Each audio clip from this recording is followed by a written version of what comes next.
Alrighty, I'm still preparing. Thank you all for being here. Oh, I can't listen to myself with the echo. Thank you all for being here. My name is Anthony Barokas. Wait, I have a button for that. And I am the chief gearhead here at StreamTek. And it has been a whirlwind couple of days trying to keep up with some of the announcements from NAB. If you have been paying attention to the announcements from NAB, feel free to throw in the comments cool things you saw. I've put together a whole list of things. Actually, I have. This is my third NAB show. I did one. I was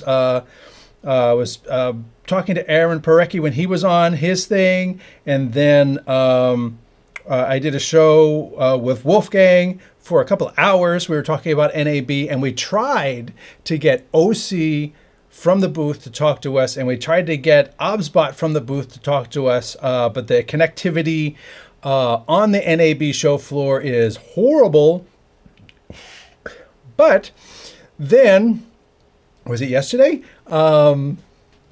Frank from YoloLive had a show using the Extreme, and he was showing off some new software, which I was going to try to get working. That's actually what I was literally doing right now. He says it's in the comments area, and I don't see it. So I don't know where to look. It's the news. He sent me a copy of the beta to try and demonstrate that you can have people say hello from, and it'll put their pin on a map. I don't see it in comments. I don't see it in overlays. I don't see it in inputs. So maybe I don't have that version. So I was going to show it, but apparently that's not going to work today. So I don't see it anywhere. So I don't think I have the latest beta. I have an earlier beta, but not the beta that he was demoing. But it was really cool. So if you go look at the YoloLive webcast from live stream from yesterday, you can see me and Frank, and I was able to put 3 pins on the board because you have to like say, well, hello from with different accounts. So if you're on Facebook and YouTube, hey, there's 2 right there. But definitely anything that struck your fancy in the news that you've seen from NAB, which is still going on. I think today is the last day. Sunday, Monday, Tuesday, Wednesday. Those are the expo days. And I have a list of stuff, and I'm happy to bring up, I've got a laptop ready. I'm happy to bring up and talk about anything that you have found or heard about. And actually, I just heard about something a half hour before show, and I've got that up, but this is going to be interesting, especially that's US specific, but a lot of this stuff is worldwide. So without further ado, let me say hello to the Kids Productions. They thought they were late. No, today's show was delayed because my son had late arrival to school. So I actually put him on the bus 7 minutes before I started the pre-show. So that's how tight it was. So good morning from Pico Riviera, California. We have Civic Palos Verdes Estates in South Beach, California. That's a new name. Mike Sabatini is saying hello from LaSalle, Illinois. And we have Andreas saying hello from Corfu, Greece. So it makes me wish I had that thing, because then you could have that Greece pop up. That would be really cool. But again, this is worldwide. If you are watching the show, wherever you are, just throw it into the comments. Let me know where you're watching from. That's really cool. And then again, if you have any streaming questions, they don't have to be NAB related. If you have a streaming question, throw it in. I will give you 20 years of live streaming experience. I am not AI. If I don't know the answer, I can't go search the web in 0.2 seconds and give you a wrong answer. I will do my best to give you a right answer to the best of my knowledge and experience. And so feel free to throw in where you're all watching from. I notice now, this is kind of interesting. It's actually kind of helpful. I am, for those who do know already, I am using Restream. And I use Restream to manage the comments from Twitch, LinkedIn, YouTube, Facebook, and a second Facebook. So I'm going to 5 destinations. I used to go to Instagram as well, but Instagram put a 1,000 follower limit before you can stream. I don't know why, but they have a 1,000 follower limit, and I don't comply, so I can't stream to Instagram anymore. Instagram. But I'm using Restream to gather all of the comments from all of the different destinations that I'm going to, and I'm using the Restream Studio to do it. So if you want to try it out, you can use my affiliate link. Shameless plug. bit.ly/. ST-Restream for StreamTek-Restream. There's a free plan. You don't have to pay. You can go check it out, poke around, set up an account. It allows you to multicast without using the studio. So if you want to send one stream at a low bit rate and have it go to 10 different places, you can do that. I have a show specifically on Restream and showing you they've got like 30 different places that are like built in.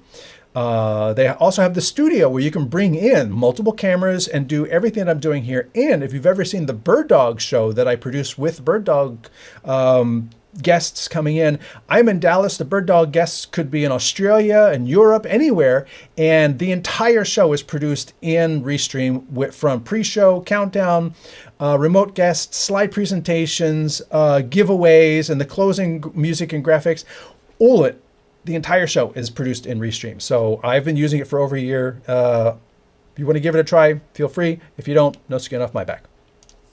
But feel free to throw them in there. We've got one person who chimes in something interesting. OBSBOT Talent 2, and soon a new director. Yeah, this has been like... it was interesting when Aaron Parecki was doing his stream before NAB started, like Sunday morning, but before the doors opened. He was saying that he's got inside information, of course he does, about things, but he can't say anything. So he wanted to go to the booths to find out what he could actually say before saying anything and tripping things up. So no official word from Magewell, and I can't say anything either. No official word from Magewell. Nothing in the Magewell booth, but we already know that the Magewell Director Mini is the OEM, the underlying hardware for the OBSBOT Talent. Because on the box it says made by Magewell. On the back of it, it says made by Magewell. It's not a secret. Nobody's like, oh, I've uncovered something. No, you haven't. They put it on the box. But Magewell was saying nothing while OBSBOT, and I have it here. Oh, it's different computer. While OBSBOT, let me go to my laptop. We'll go side by side. Why is that not showing up? Should show up. Okay, let me not do that, and let me figure out why that's not working. So. Why is it not seeing my output? So I've got a whole bunch of things shared here. So let me call up the settings. Yes, in the OBSBOT booth, there was a new box. And the interesting thing is this new box, yep, so there, I'll plug it back in. This new box is very different from the Magewell Director Mini and the Magewell Director 1. Those are two Magewells that are out already. And I'm using the Magewell Director to drive this show before it goes into the Restream. So now it should work. Yes. So let me do side by side. So here I am in the group here, and these pictures came up. This kind of looks like a Director 1 because it's got the 4 antennas on the top. So at first I just thought it was a Director 1, except it's got 4 ports, 4 HDMI ports on the side. So I'm not giving anything away here that wasn't publicly viewable on the NAB show floor and posted in the group. So I'm not, it's not me revealing any super secret information. This was on the floor for anyone to walk by and look at and touch. So you can see, do I have one? I don't have anything handy. I only set up to show the YoloBox, but I don't have the right software. This thing, it has the 4 external antennas. Like if you go to, if I come over here and I come over and go to Magewell, and I go to products and I go to Director 1, you're going to see this thing with the 4 antennas. That really does say it's very unique. It's the only thing out there that looks like this. 2 of those are Wi-Fi antennas, 2 of those are cellular antennas. So you get external antennas for everything, data coming in and sharing it locally. But if you look at the right-hand side of that box, can I do this? Oh, look at that. If you look at the right-hand side of that box, there are not 4 HDMI ports on the side of that box. And if you look at what's in the booth, where did that tab go? Unfortunately, they got too many tabs. Here it is. If you look inside of that box, that is very different. So definitely new hardware on the way, leaked, I guess, maybe, pre-shown by OBSBOT that there is a new director. It's got the little, stubby corners, just like the existing One and Mini. But this, I mean, maybe they'll call this the Plus. I said when they came out with the Director 1, you should just call it the Director Plus because it's the Director plus a little more, plus external antennas, plus a dedicated HDMI out, and plus internal cellular. That was the key thing. Three key things to me. But this, maybe they call this the Director 4. I don't know what they're going to call this. I was hoping to see SDI on the new talent paired up to the Tail 2. I don't think they're going to put SDI on here. You could put mini SDI on there. But I don't think you could get a full-size SDI port because, it's kind of chunky. You have to anchor it on the frame and everything. So the anchoring takes a little bit more space. So you'd have to make the whole thing a little thicker. So yes, definitely. Mike Sabatini calls it.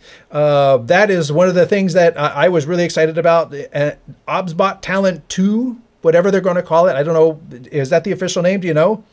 I'm freezing on Facebook. Watch me on YouTube then. Facebook is not the best, but I'm there for comments, but definitely go to YouTube. It's better.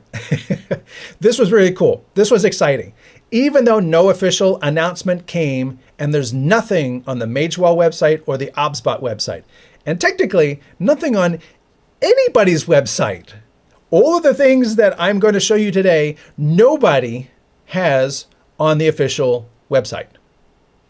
Which doesn't make sense to me. I expected an Apple. As soon as the floor opened, they would update the website and all this new information about the new things that are on the floor would be on the websites. But apparently not. So this has been really cool. And there's another view of it too. Can I just go to the next one? Yes.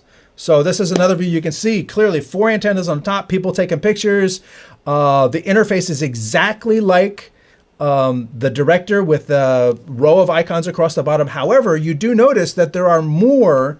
There are at least 1, 2, 3, 4, 5 of these icons across the bottom here. But everything else looks, very much identical. It does not look to be much bigger. The Director 1 is slightly larger than the Director, so this looks to be about Director 1 sized. But as we talked about with the Director 1, obviously, ports have been moved around. So it's a completely new motherboard, which might also mean increased capability in terms of what it can do, because it's been 2 years since the Director came out. And I don't know, is a show floor special. I don't know if a show floor, nobody's selling from the show floor except maybe B&H. But as you can see, there's nothing over here. There's no 4 ports over here. Actually, I don't even think there's room for 4. This would be an HDMI port. This could be one. This could be one. This could be 3 HDMI ports. So for them to squeeze 4 ports on the side is, I think, and there's room. They're not really cramped in there either, and they're not like horizontal or deep wise. So this has definitely got to be a little chunkier. So I'm thinking this might physically be a larger unit again. So that has, and you can see 5G antennas and Wi-Fi antennas. Me personally, when the Director 1 came out, I says, what would really be good? I would love for you guys to color code the antennas, since you're making them anyway and you're printing on them.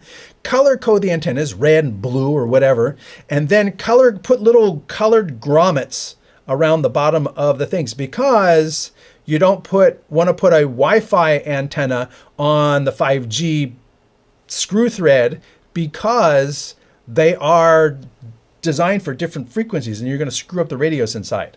But it doesn't look like that has happened. You know, I recommend things and they ignore them. But that is the first thing. OBSBOT OBSBOT Talent 2. We'll just call it that. You know, we don't know what it is, but that may be what it is. So that is the first thing that I wanted to talk about. RGBlink was there. Let's take this one off. RGBlink was there. They don't have any new 10-channel all-in-one streaming switcher, but they've had these things. RGBlink has had these things available. I don't think, let's just go to streaming. Micro Edge, Micro SDI, Micromax, YStreamer. You know, I don't think any of these things are new for this year's NAB. Sprolink, however, Sprolink has come out. They've got, they also do low-cost video switchers.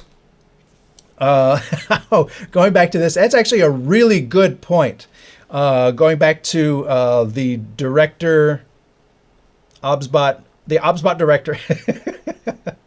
What ports are on the other side? Don't know. I have not seen anybody post a picture of the other side. You know, I said we need more pictures, and there's obviously people at the event posting in the group, but you know, hopefully nobody got pictures of the other side, or maybe they're not allowed. I don't know. Mike Sabatini says hopefully more USB-C ports. There were 2 USB-A ports on the Director and the Director 1, and 1 USB-C port on the Director. So that's 3 USB ports. However, I can confirm that even though I added a hub to the Director, or actually OBSBOT, I was doing this with the OBSBOT in the OBSBOT show. You can plug in 2 OBSBOT cameras into the Talent on the USB-A and the USB-A. And then you've got that 3rd USB port. So I put a hub on there and tried to connect a 3rd camera. And it was only recognized as a USB audio device, even though it was a standard Logitech webcam. So clearly the operating system is designed for only 2 USB UVC devices to be hooked up to it.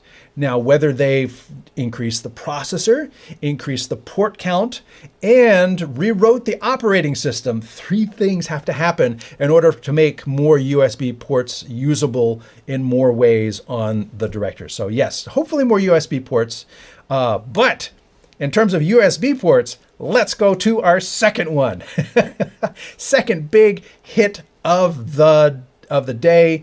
If you've seen my shows and where I talk about the Osee Duet, which is the 4+1, I say 5-input video switcher because it really is a 5-input video switcher. 4 physical inputs plus NDI, IP, you know, whatever else, RTMP, that 5th one is. You can have 5 cameras connected to it. USB, that was cool. Then they came out with the Duet 8. And the Duet 8 takes that 1 aux and multiplies it by 4. So now you've got 4 auxes, and you've got 4 HDMI inputs, the same as the Duet, and 4 auxes, which means 4 NDIs, or 4 USBs, or 4 RTMPs, or, you know, you could do 4 of whatever you wanted on those 4 ports, which is really cool. And I was like, okay, so I can play back from a USB disk. I can record ISOs to a USB disk. I can bring in 2 USB cameras. I could use USB as a source for the internet to do live streaming directly from the device. And I think there was something else. I'm not recalling it at the moment, but you know, when I made the video, there was like 6 different things that you could use these USB ports for. But there were only 2. And I was like, the one thing the Duet 8 really needs is more USB ports, because it has 2, but these USB ports can do so much. And when Rode came out with the Videocaster, it comes out with a plethora of USB-C ports on the back, which is great because that lets you do all those different things. That's really cool. And I'm getting there. I see the question. Why does it come up with a pop-up? I don't know. But the next thing that came up, let me see if I can pick the appropriate thing. Here it is. I'll just go to this one. Is the Osee... What is it? What is it? I just forgot the name. It just popped out of my head. Their 12 input switcher. It's not 12 inputs. Just like the Duet 8 is not 8 inputs. Because with the Duet 8, and this is, I'm just going to go off on a rant here for a second. The Duet 8 has 4 hardwired inputs and 4 soft inputs. Okay, that's technically 8. Okay. And it'll do 8 ISOs. Then with a software update, they let you use both the hardware and both hardware inputs. So you could do 4 HDMI and 4 SDI, or you could interleave them, HDI, SDI, HDI, SDI, whatever, or you could do half and half, or, whatever you wanted to do. So if you had 4 SDIs and you wanted to do 4 IPs, you could do. If you want to do 4 HDMIs and then 4 NDI, you could do that. If you wanted to do interleave, then you could do 1, 2 HDMI, 2 SDI, and 4 NDI. It's very flexible. They made it very flexible. That's the point. But if you're doing 4 HDMI and 4 NDI, technically, there's other thing. You can connect the HDMI and the SDI, and then you can program a macro. So you can hit macro 1 and it'll toggle input 1 between HDMI and SDI. Thunk, letting you, with a button push, switch which hardware input it's connected to. So technically you can have both of them almost on call. And then if you have your soft inputs, you can switch between NDI and video player. You can use a macro button for that. So you've got more than just 8, because with a macro button, or use a StreamTek, you can toggle between your 4 HDMI and your 4 SDI, giving you 8 over here and 4 more, which is 12. And I petitioned the Osee team. I says, listen, what would be really cool is if we could double tap on the preview bus and it would just toggle down to the next thing that it could switch to. So inputs 1, 2, 3, and 4, you could double tap the preview bus and then you'd see it switch to the other input and then you take it. And then on input 2, it's on HDMI, double tap, SDI pops up, cut to 2. And then you want to go back to the HDMI over here, double tap, it switches on the preview so you can see it, and then you hit enter to go to it. That would be really cool. Now, with this 12 input switcher, go back to the video. With this 12 input switcher, they have a whole host. So they've got stingers built into it now. So he's showing you the stingers. But down here, they've got the take button, and they've got a joystick control for video. They've got your A and B bus, and they introduced a shift key. So now those last 4 buttons do double duty. You've got a top, like what is the main thing I'm going to do, and what is the secondary thing I'm going to do on that same button, which is kind of what I was driving at. But they still did not do the double tap to switch between HDMI and SDI, which is kind of interesting because now the 12 has 8 HDMIs and 8 SDIs. 8 and 8 is 16 hardware inputs. And if you could just double tap between them, that's like having a 16 hardware input video mixer. Now, yes, if you're looking at the preview over there, if you are toggling between the physical hardware inputs, you can't see what the other input is. But if you know, oh, we want to go outside, we want to go to the second set, or we want to go to the, different areas of your thing, you can then, have your main cameras, 4 main cameras on the main stage, and then 2, on the side. Okay, the next act is coming up. So you just double click on 2 of them, and those 2 cameras have switched over to the next thing. And then you can get people getting ready to come on and double tap. Now they're on the main stage. See, it really does add a whole lot of functionality if they do that. I would be really excited if they did, but they haven't. But you can't, obviously, you can't see all 16 inputs, 8 and 8, because you're toggling, which input the actual switcher is listening to is actively connected. It's either one or the other. You can't look at both, so you can't see both the HDMI and the SDI in the preview. But let's go over here. This is the big thing. This is the switcher. And thankfully,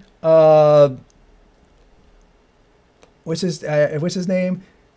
Vic Walter posted this, but I think his name is Leo. Leo filmed this, and he's got the switcher there. And this, I think, is the big news of the show, in that this thing is going to take the Duet 8 to the next level.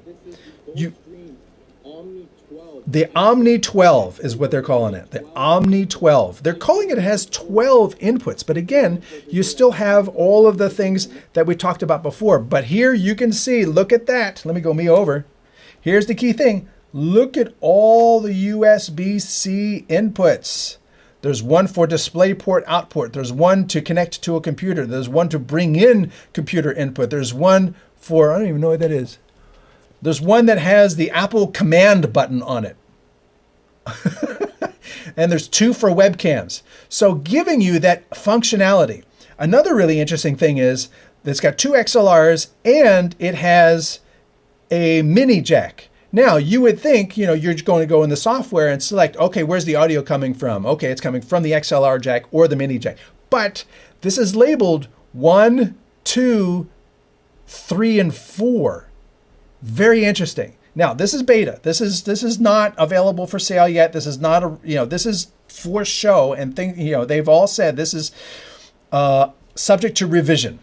Another key thing is this is a CF Express, Compact Flash Express, which is capable of 1,000 megabytes a second, as opposed to SD cards, which aren't, because if you are trying to record 12 inputs or all of these, things coming in, your data rates are going to be very high, because this is all ISO recording and it is a 4K switcher, a 4K ingest. It switches in HD and your output is HD. So your outputs, which are over here, are all HD. So you got two outputs here, you've got two SDIs and two more SDIs. They're grouped in twos. And so you really have 1, 2, 3, 4 outputs. These are doubled. So you got your output 3, jack 1 and 2, output 4, jack 1 and 2. So if you need to split a signal to multiple places, you've already got the splitter built in. But the two HDMIs are HDMI 1 and HDMI 2. And unlike the current Duet, it's been written that these are all, you pick what you want. Whereas on the current Duet 8, one of the HDMIs is set to be multi-view. You can pick what you want multi-view to come out of here, or if you don't want multi-view, then multi-view doesn't come out of any of them. That's what I know at this point, subject to change. Question comes in, do we know the cost of the Osee new console? Several times in the Osee group, it is said that the target is under $2,000. And a couple times it's been said well under $2,000. Given that the Duet 8, is already like a very affordable console for the price. I think they are really, aiming for magic with this thing to get it under $2,000. And if they can get it under $2,000, even if it was $2,000 US, even if $2,000 before tariff and whatever else, that would be, I think, a fantastic price for all that you're getting in this switcher. Getting the ISO records, getting 4K ingest, and input 1, wait, let me get this right. Input 1 also gives you the ability to do a crop on the 4K source. Because remember, your deliverable is HD out of this. It's a HD streaming switcher, but it will take in, I'm in the way again, it will take in a 4K source, so you can have a wide and then 2 crops and assign those 2 crops to input 2 and 3 and do a 3-camera switch from a single 4K feed.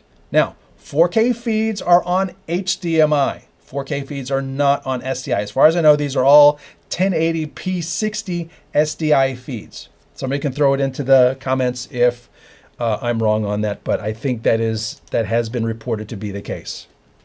But all in all, everything that's going on back here is I like.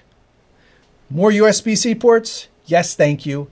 The CF Express, as much as I would like to still see an SD card slot for somebody hands you some still photos. Oh, I have no, you're going to need a USB hub, you're going to need a USB reader, and then all this stuff. Whereas it would be nice just to have an SD card slot in there for ingesting stuff. Or if I just want to record program, that would be nice because the other ones work the same way. But for dealing with all of the ingest here, all of these hardware inputs, I would love, this makes a lot of sense because this is sort of like I can handle anything you want to record at a very high data rate because it's 1,000+ megabytes per second, not bits, megabytes per second coming in and then going up, being recorded up there. So all of the inputs plus program can be ISO recorded on the CF Express. I love that. Gigabit headphone jack. I would love to see the headphone jack on front, but it's in the back. And then the one thing, the other pet peeve of mine, like I said, love to see this. And they did that. I would love to see, my 3 big recommendations for the Duet 8 was more USB ports. Yay. The other big recommendation for the Duet 8, if they came out with a new switcher like this, was the double tap. That has not happened. And my other big recommendation, which we'll get to in a second when they show the top. So, oh, and this also has Wi-Fi. What's up here? That's a Wi-Fi antenna. That's a Wi-Fi antenna. So this can bring in, because it does NDI, 4 NDIs, you can bring in a wireless, somebody wants to add their cell phone using the NDI camera app, you can connect to the switcher wirelessly and just, hey, look, here, this is what I'm doing. Very handy. Very, very, very, very handy. Now, it's not recommended to stream over Wi-Fi, but then again, if you saw me stream outside, my Stream Outside show with the YoloBox, everything was wireless. Okay, until I had to like hook in the laptop because I had dropped frames, but everything was all the cameras were wireless. So people were saying you can't do wireless NDI. I've done multiple shows doing wireless NDI. So go watch all my shows doing wireless NDI. When you say, you can't do NDI. Does it support NDI? Yes, 4 channels. 4 channels of NDI in the OBSBOT. Forgot the name again. 12. I should just write it down on the table until it becomes in my head. Mike Sabatini says, a full-size joystick on the new Osee would have been awesome. Maybe third-party attachments to do so. I understand why they didn't, because honestly, it's a convenience, but it's not an operational tool. And we'll get to that. So let's continue on with the playback here. And we also have a bunch of USB-C connectors. USB-C connectors. It's got cooling. It's got a big fan on the bottom. It's got vents. On this bad boy, along with so much control. Oops, didn't want to close that. Let me open it up again. Get bigger. There we go. Where were we? We were right here. On this bad boy, that's what I was looking for. Okay, so here, let me go over here, So here you can see these 4 inputs are all doing double duty. Let me move out of the way. Better if I'm over here. These 4 inputs are all doing double duty. Player 1, player 2, what's this?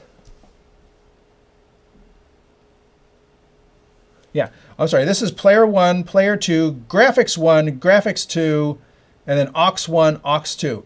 So your players could also, at least on the Duet it was, your players and your auxes were swappable. So these could be your 4 NDI inputs, and there's a shift button right here. So you just hit shift this, and you're switching to that. That would be a great toggle between HDMI and SDI, don't you think? Don't you think?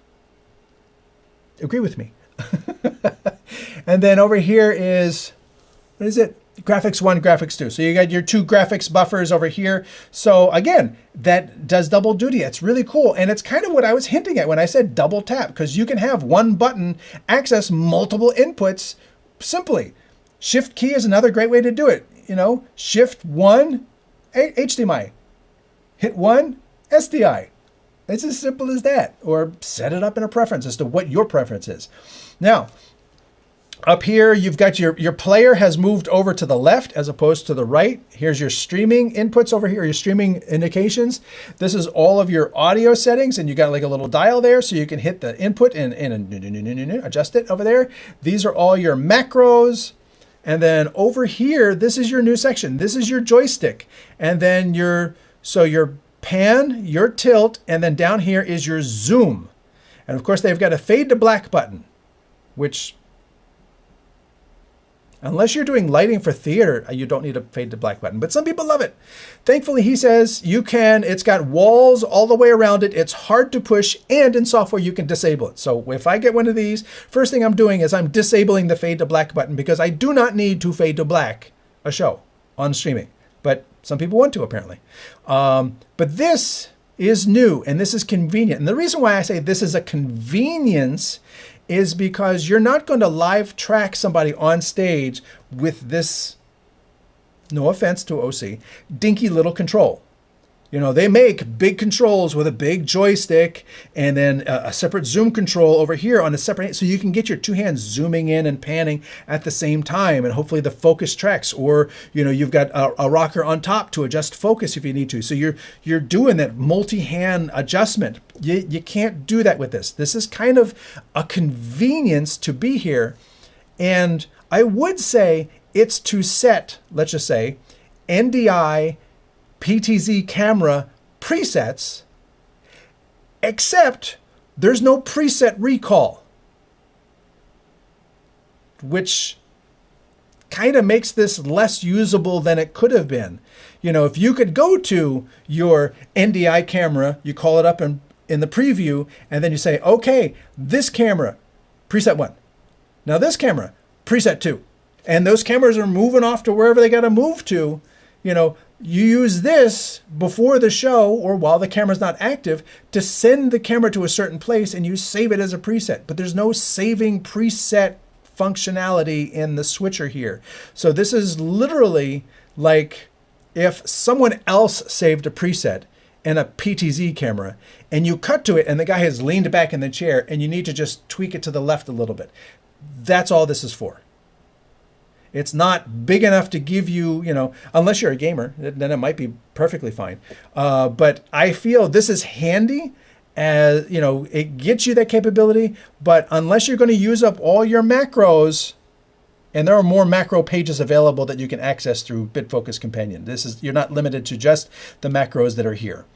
I'm sorry, you're not limited to the macros that are here. This is audio. You've got 10 macros on the board right here.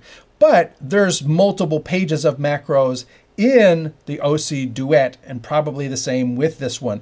So you're not limited to just this, and you could have a GoStream off to the side here, you know, with, you know, camera 3, go there, camera 4, do that, camera. So in essence, you need a second device anyway.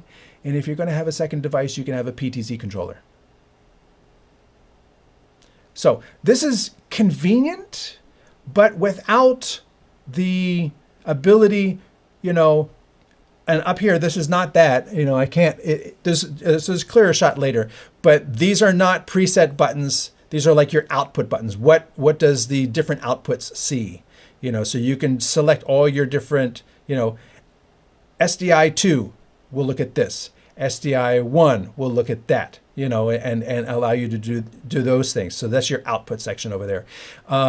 It would be nice to have the, you know, all of these buttons, preset buttons for cameras, since you have up to 4 IP sources for PTZ cameras, to have, you know, 4 of those and then 4 presets per camera. But that's not what's built into here.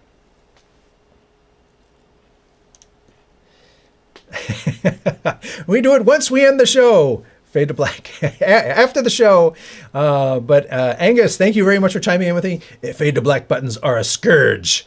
They're also using up valuable, you could use this for presets. This whole area down here could use that for 4 cameras and 4 presets. Your 4 most used presets. So you can go camera 1, you know, and it lights up and then you hit the preset and that's where it goes. And get rid of the fade to black button. That's me. Fade to black is not in a good place. Well, it's especially not in a good place if you want to use anything above it.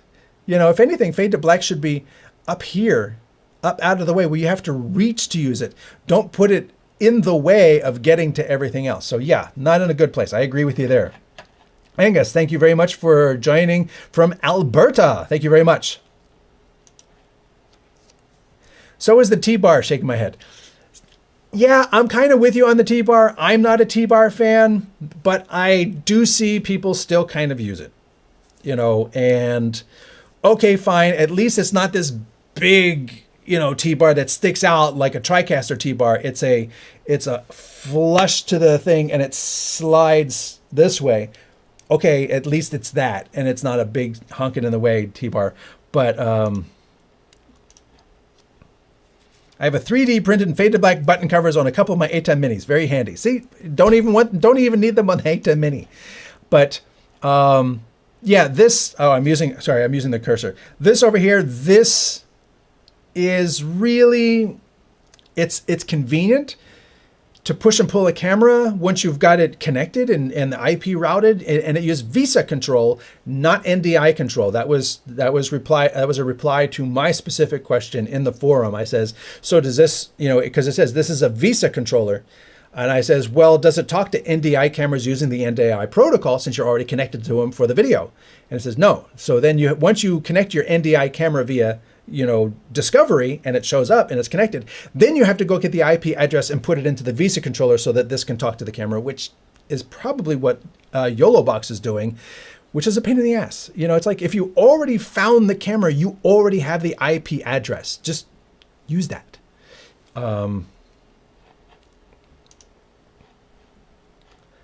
I've seen some good artistic use cases of the T-bar, and I've also had major issues and shows where they've gotten bumped inadvertently. Yes, I agree. Both directions. I've seen, you know, people like, I want to fade part way. I want to do a soft wipe and bring it in. Kind of like that 70s thing where somebody's singing and there's a close up in the corner. I don't know. But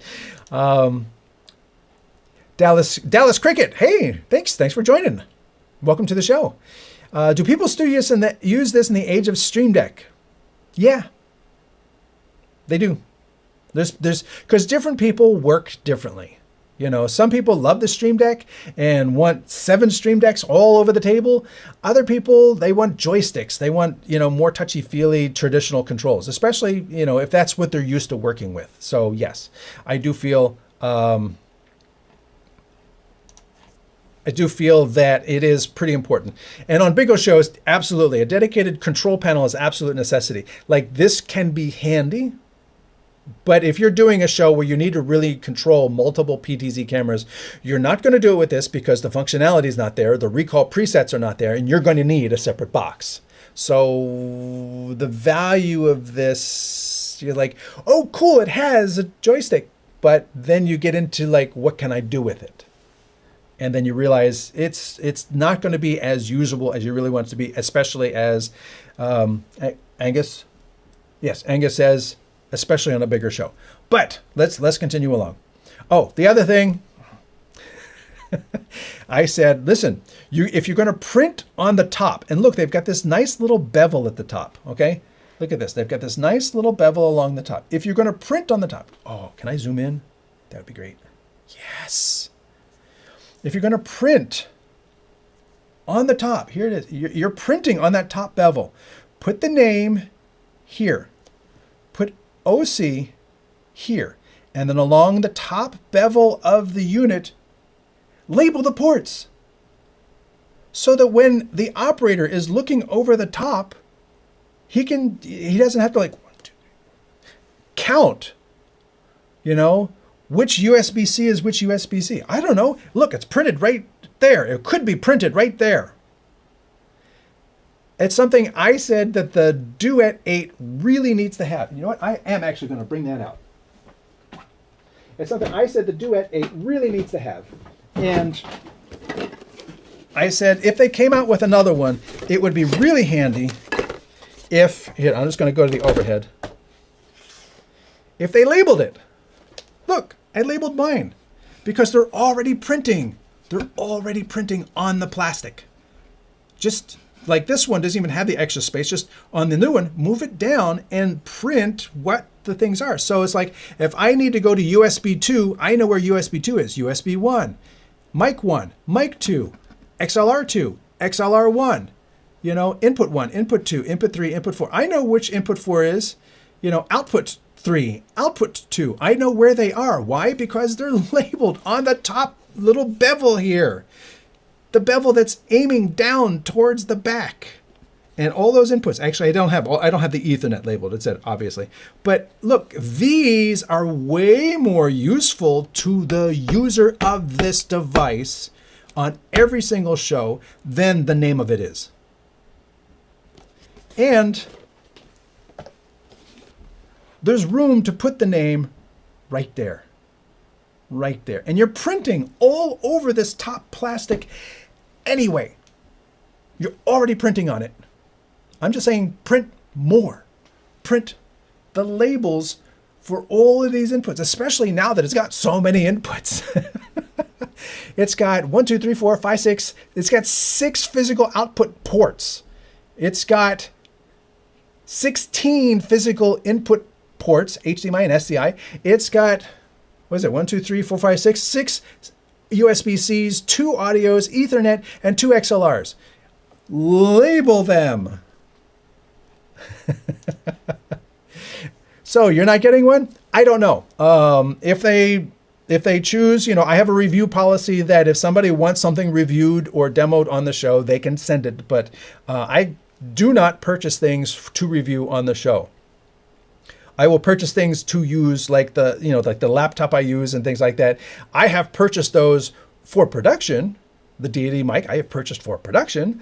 The ATEM I have over here that I have not done a video on, I have purchased for production. And the Surface, I have purchased those for production.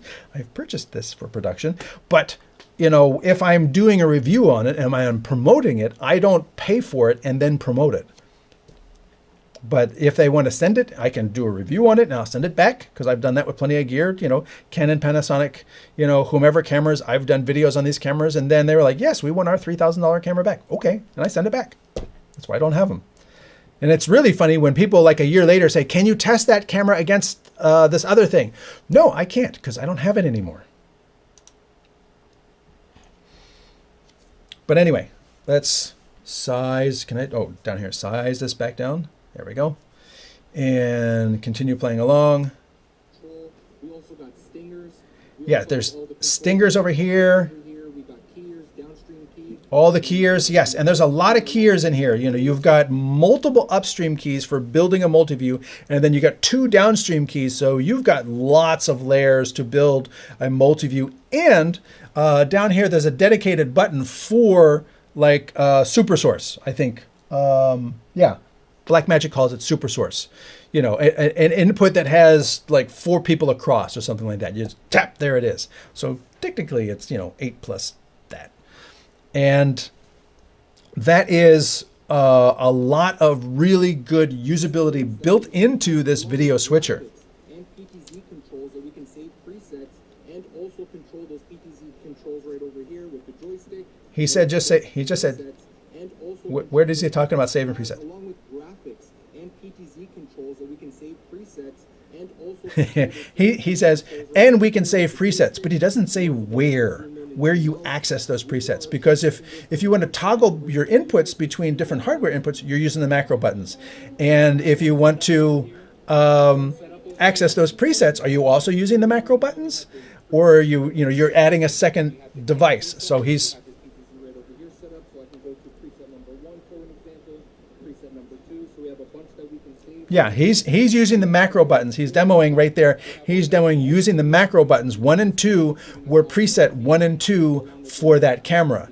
So you can't say, you know, like on most multi-camera or most PTZ controllers, you select the camera and then all those position buttons are available. So you can have 8 positions. Camera 2, 8 positions. Camera 3, 8 positions. Camera 4, 8 positions. Camera 5, 8 positions. Well, here you've got 10 buttons on the front. That's 10 presets for, and I guess you can distribute them among different cameras. But 10 macros is all you get on the device itself, unless you bring in a separate controller to access the other pages of macros, because there are more macros in the unit. You can, and that's the whole video. Let's continue along here. He's got a Stinger demo, and oh, one of the key things that I really liked about the fact, and he talked about this at length. Can I do this? No, that doesn't work. Is one of the interesting things is that the Duet, or the original GoStream deck, was all hardware. So if the operating system crashed, the hardware part still worked. The Duet 8 went to a software where things were handled in the CPU. And if your CPU crashed, like if like in the OC group, somebody posted that they are very disappointed in their Duet 8 because they were in a show, they had this idea of using a cell phone to be that extra camera, and as soon as they connected it into the Duet, the entire Duet crashed hard and took out everything. Stopped the stream, stopped the, stopped recording, everything died.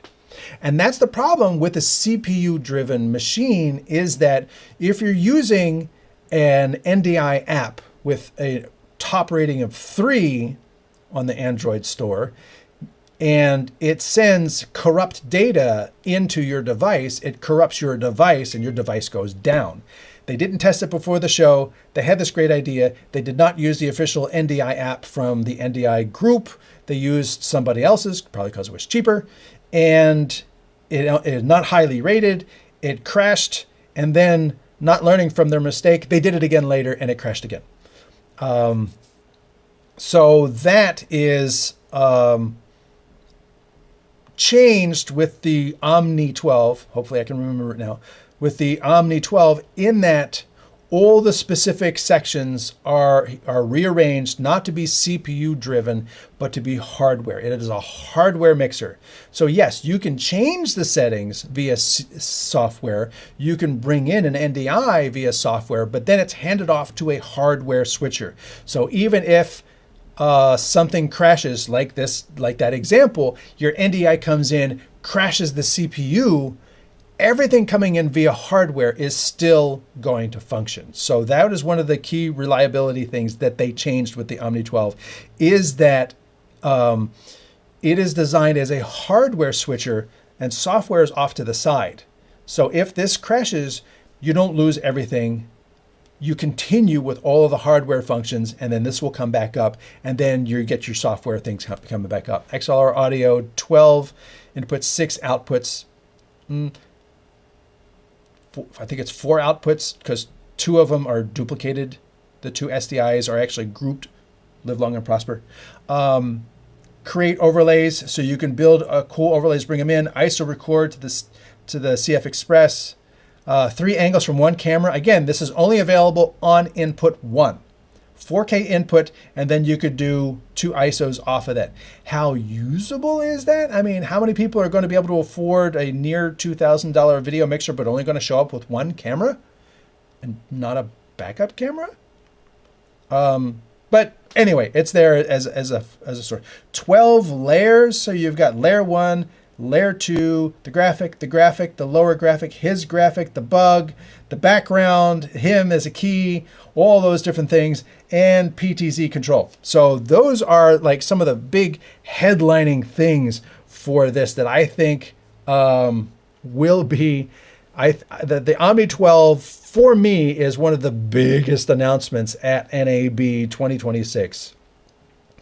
And do I have videos on how to build those super sources? No, I don't. But when I compared it to the RGBlink, the RGBlink also has the ability to do super sources. It'll come back, multi-views and things like that. Very challenging for me to build them in this small little switcher. I will say that the Duet 8 was not much easier because you got to get in there and you got to move this level and move that and bring this down and bring this up and then slide it over and then slide it up. And it's all this complicated thing because it's not a YoloBox. And I have said, and you know, I can do that because no company's paying me to say this or not say this. But when I do the multi-sources on a YoloBox, the cool thing is, you know, I've got one here, and if I had, let's just say I don't have. Oh yeah, let's do that. Oh, I can do multiples. Let's do that. Done. There we go. If I wanted to build a multi-source, I could literally say add a video source and let's do this. And I go this. Done. Boom, I have it. And I want a background. Here, there's my background. And what's the scale I want them to be? A little bit of gap, okay. And do I want a border? Yeah. Do I want what color border? Done. I have to say, nobody does multi-views as easy as this that I have seen. I mean, Restream does multi-views, but they're sort of automatic. I can't go in there and putz around with them and as easily add board. This is easy. And the Osee GoStream, the RGBlink, those switchers, and the Blackmagic are not as easy as this to build multi-views. This is still the easiest way to build multi-views. Oh, I want to do a 3 across. How can I do a 3 across? Add a video source. I got a 3 across. This. Done. And add a background. Done. Literally, what did that take? 10 seconds? 15 seconds? Honestly, you cannot. You would really be hard pressed to be easier than that. And yes, these are presets. But these are very common and easy to use. If I wanted to do me and I'm talking next to side by side, me and the trip I was on, and I want to. Let's do the spacing. I'm going to talk about that. I'm going to put this background. It's actually a moving background. Border weight, I'm going to change the color to that. Okay, done. There it is. Like, how fast, really? It's hard pressed to do this any easier than you can on a YoloBox. And, YOLO, had some, like I says, they had some stuff where they were going to, they demoed some, the cool new map feature. I don't have the map feature in my version. They did not send it to me to demo for today's show. Maybe I'll get it eventually. The Director Mini, a good point. Thank you, Bowles Promo. The Director Mini has some presets, and I think probably those presets were rolled out to the OBSBOT talent. So there's some presets in there. And then, of course, if you really want to, you can come in here and you can do a completely customized layout. And this looks like, this looks a lot like the Director Mini layout, doesn't it? I'm just saying, add a source, me, done. And then you come in here and say, oh, you know what it doesn't do? It doesn't do chroma key. Like I would have to create a chroma key source elsewhere, but the Director Mini has a chroma key on the bottom. But I can size this, I can move this, and just doing that is harder in the other things. If I want to crop it, I want to bring this edge in. Oh, wait, free, where's my free, taller, bring this edge in, move it over, save, size it down. Just doing all of that numerically, one edge at a time, is really, really time consuming and laborious. Being able to do it on a touch screen like this is so much easier than saying, I want to bring in a background. Let's do that. Done. There, I got a background. It's just, and being able to see, and this is live. This is not like a still image being constructed. I can see like, oh, I need to move this, you know, let's put it over there. You know, it's super easy to build, and then it's right there to use. So I do like that ability that I can build my multi-views very easily with this, and at the same time customize them as well. Leo, hey, this is the guy that is responsible for the video. Hey, Leo, thank you much for the video. Thanks for watching. Thank you very, very much for the video. Great job from the show floor. I really appreciated you. So many people were so interested in that. Thank you very much for posting it. Labeling is etched into the unit, black on black, so you might not be able to see it well in the video you're looking at. No, the labeling on the back we can definitely see, because go back to the video of the back.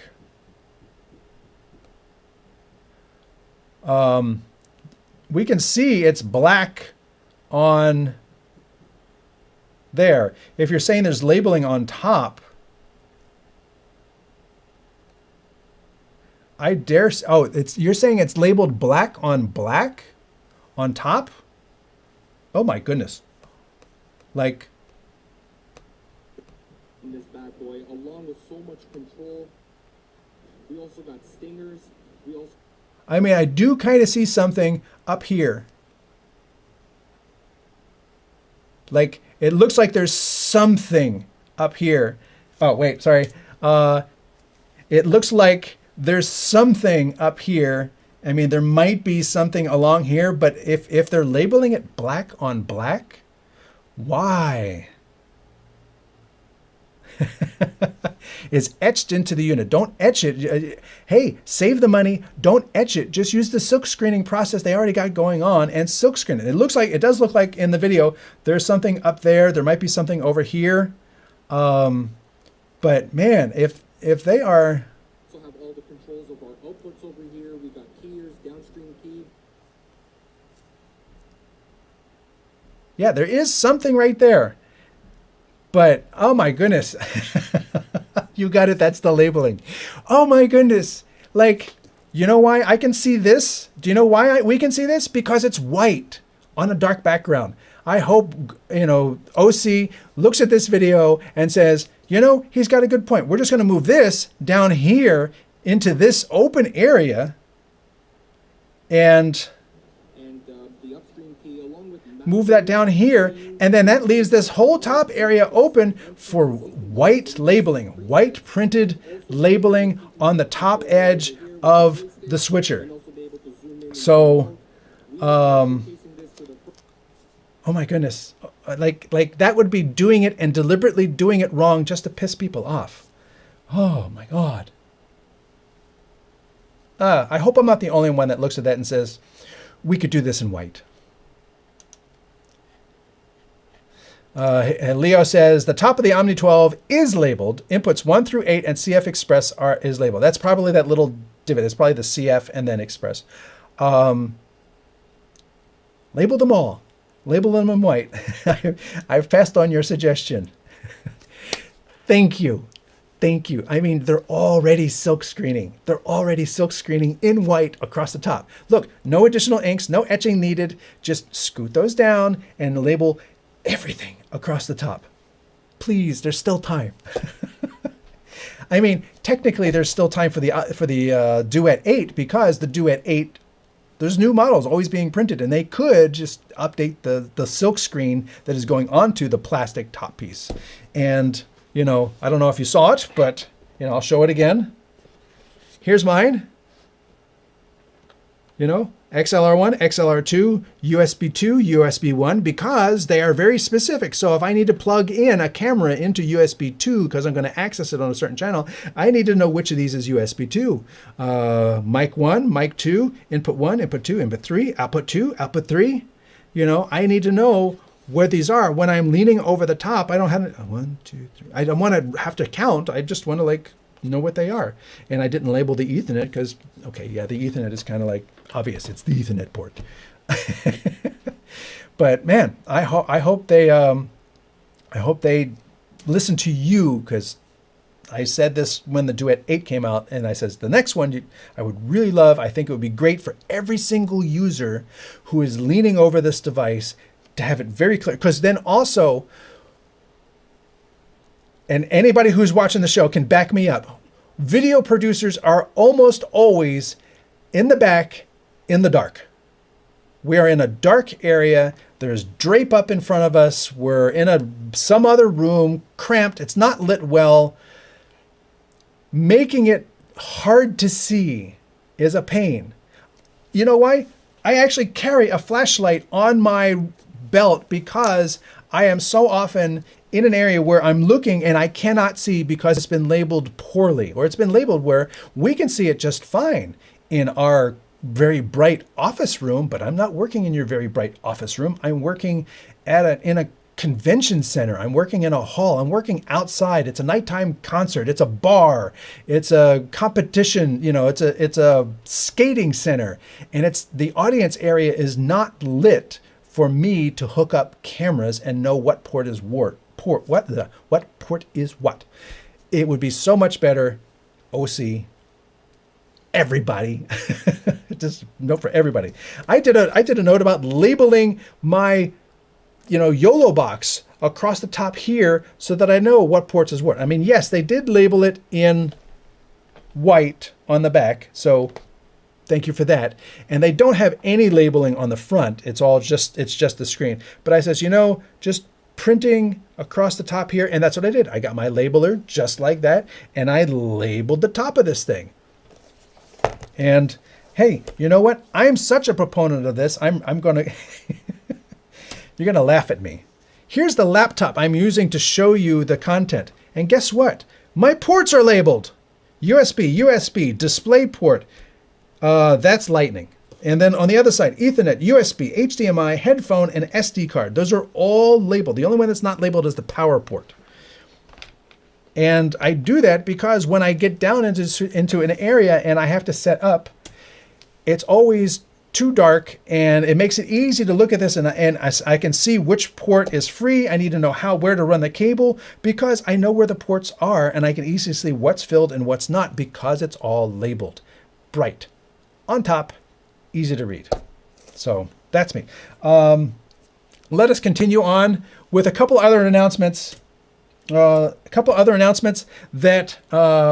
other than this I think was the showstopper for multi-camera live streaming professionals in the prosumer level, even at this point, low-end broadcast, but the prosumer level, sports, events, church, all kind corporate. This is, I think, the big news out of NAB 26. This is right here. Also, the fact that Blackmagic had an hour plus of announcements, and the only thing they mentioned that would affect us is Fairlight is free. And I can touch on that in a minute. But there's no updates to the A10 mini line, because they've done a ton of work on very high-end broadcast cameras. Glow in the dark ink. Honestly, I laugh, but that is a fantastic idea. That is a fantastic idea. I'm ashamed I didn't think of it. Thank you. This is the winning comment of the show. Yay. This is the winning comment of the show. Glow in the dark ink. Make it so. Engage. Thank you for that. Let us continue along. Let's see. I've got Omni 12. This is the winner of NAB 26 for the stream, as awarded from the StreamTek show. I would hand you an award for NAB 26. This is the winner of the show. To do Small Church Media. Okay, so Small Church Media had an article. I don't know where the article went. Nope, it's not there. So let me scroll down to the article. Small Church Media, somebody posted in here.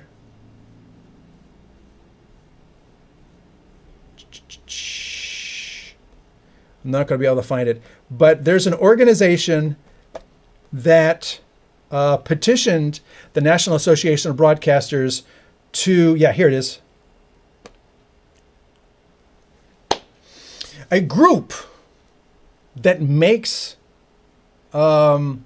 wireless cell technology, of course, petitions the FCC, which is the wireless organization group in the United States, to get rid of 9 more TV channels and make them available for wireless cellular use.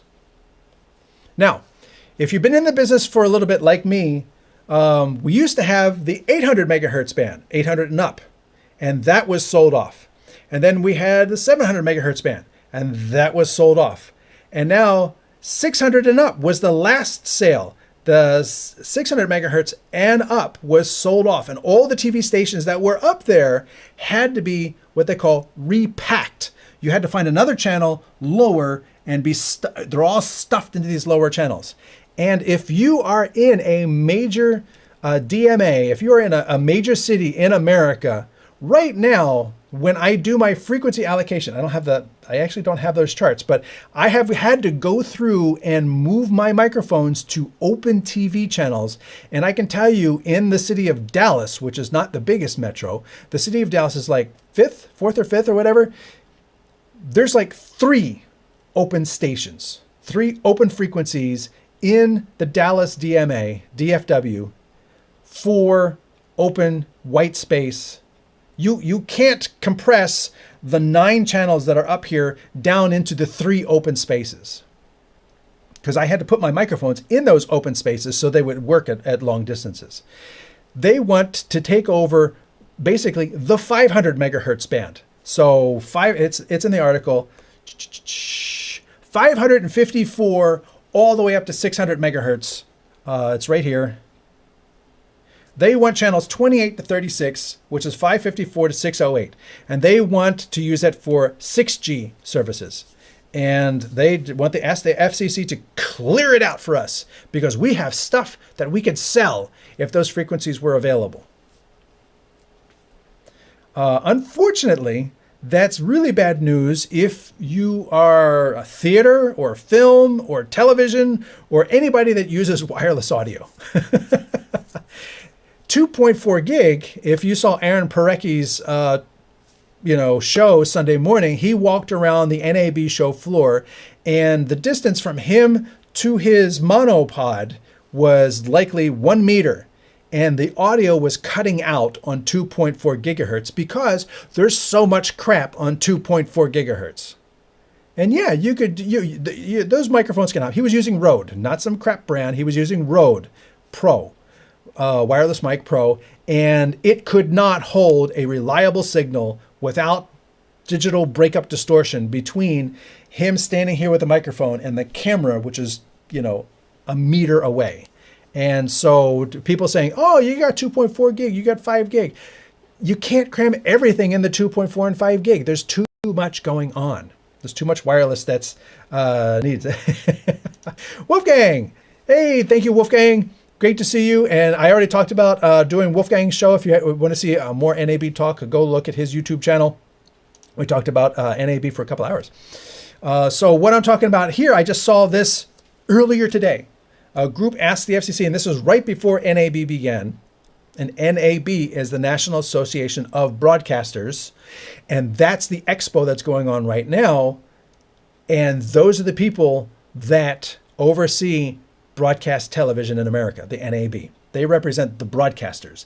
Now, this group who sells wireless cellular tech, they are asking the FCC, we want those frequencies to sell our hardware on for more cell phone stuff. And I'm like, we haven't even finished rolling out 5G yet. Haven't even seen 5G fully realized, and you want to clear space for 6G? Really?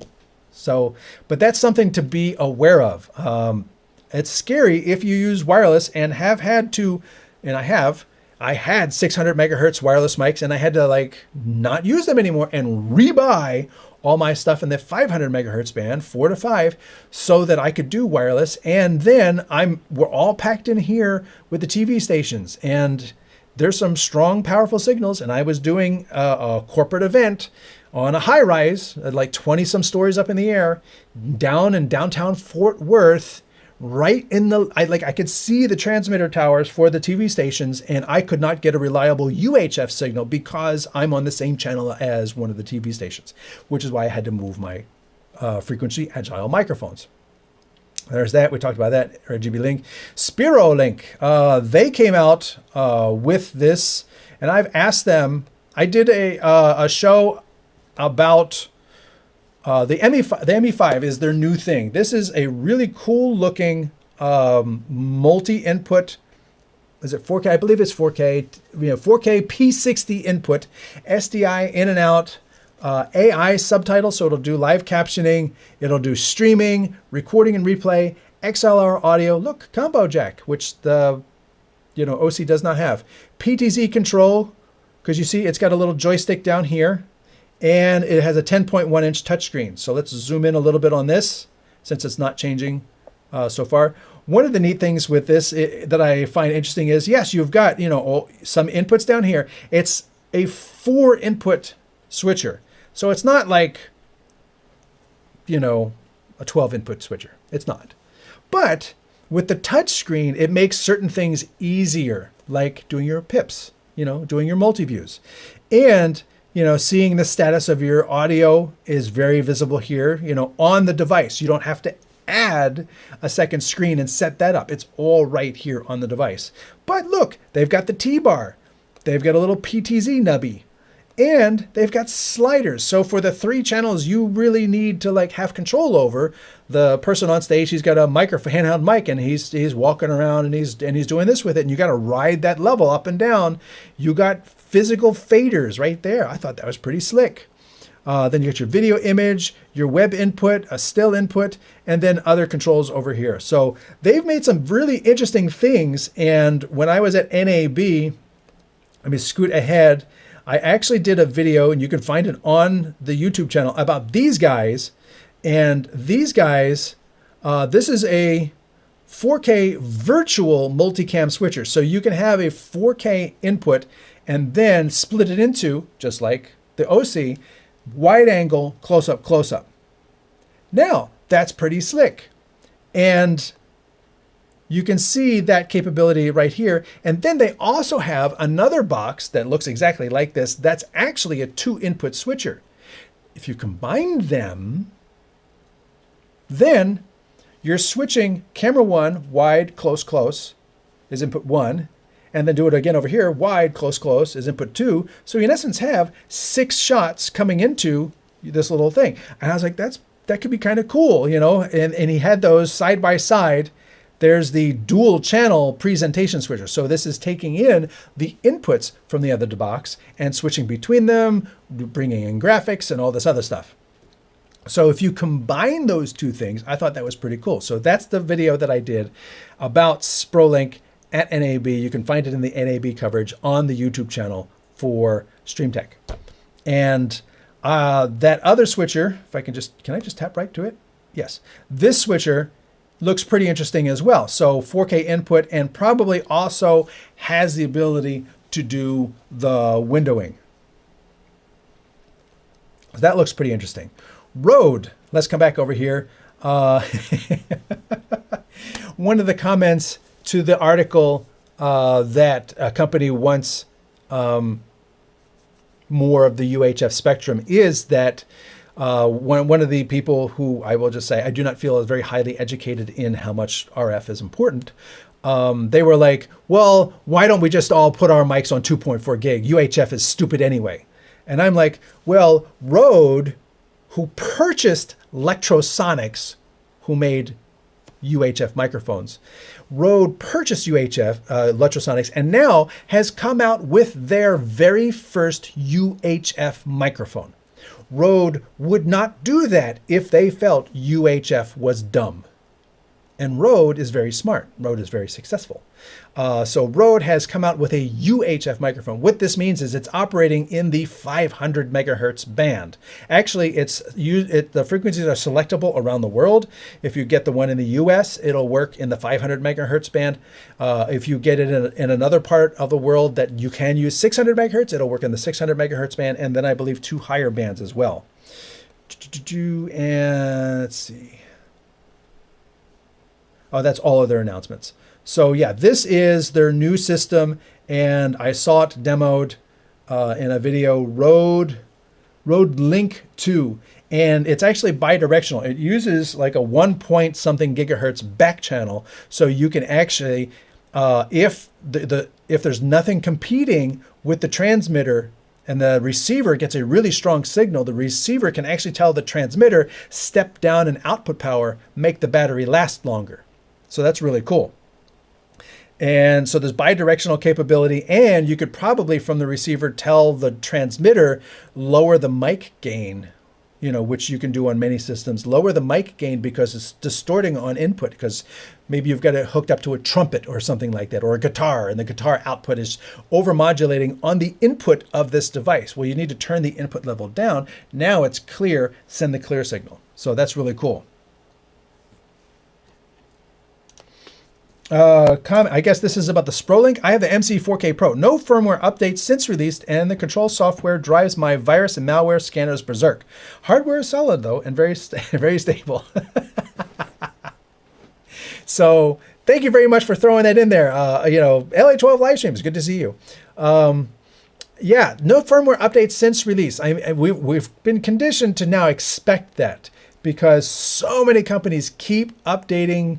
You can basically go down the list, and like at this point, every company keeps updating the hardware after the fact, except this one. So it's kind of really expected that companies will, even with hardware from years ago, give you new functionality, fix the bugs, come out with new capabilities. Just like the Duet 8. This beauty, let's look at it again. This beauty came out with 4 SDIs or 4 HDMIs, and then your 4 software inputs, your 4 IP inputs. That's what was on the box. That's what we agreed to. That's what we says, okay, I like the functionality you're giving me, I accept. And then after the fact, they says, you know what? Here's a software update. You can now use all 8 hardware inputs, and didn't charge anything for the update. Honestly, I think they could have charged $25 for the update and made $1 bazillion. Because I would not have been able to throw $25 down on the table fast enough, because that would have been that is a fantastic update and well worth it. So let's go back over here. That on the Rode is a very interesting announcement that they've entered the UHF market. So UHF is still important. Also, I have not found anywhere where it's been published, but I have heard that the Rodecaster Video, and I don't know which one because there's multiple models now. The Rodecaster Video is getting an update where it can now ingest 4K, 4K, and then hand that off via USB to the computer with one cable. That would be huge.